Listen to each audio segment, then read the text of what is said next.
Teka muna mga kapatid, magnilay muna tayo. Ang Biyernes Santo ang siyang nagdadala sa atin sa paanan ng krus, kung saan si Jesus, ang walang salang kordero, ay nagdusa at namatay para po sa ating kaligtasan.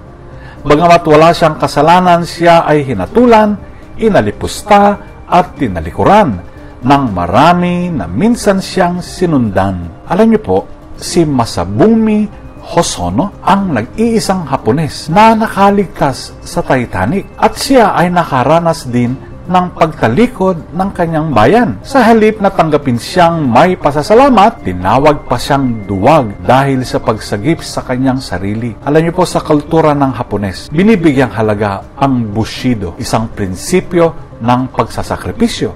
Kaya't iniisip ng ilan na mas mabuti pang namatay siya kasama ng iba.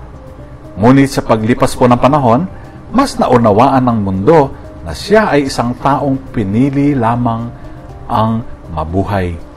Si Jesus din ay hinusgahan ng mali. Ang mga taong minsang nagpuri sa kanya bilang hari ay sila ring humiyaw nang ipako siya sa krus. Ang mga pinuno ng relihiyon ay nakita siyang isang banta kaysa sa isang tagapagligtas.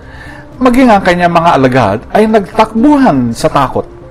Ngunit sa kabila ng pagtanggi at paghihirap, pinili po ni Jesus na ialay ang kanyang buhay, hindi dahil sa kahinaan, kundi dahil sa wagas na pag-ibig.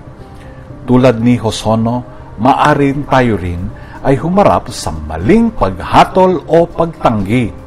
Ngunit paalala ng Biyernes Santo na ang hatol ng Diyos ang tunay na mas mahalaga sa lahat.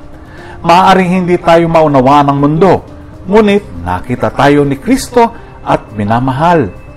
Kahit na nagdusa siya para sa atin, manatili tayong tapat sapagkat pagkatapos ng pagdurusa, may muling pagkabuhay.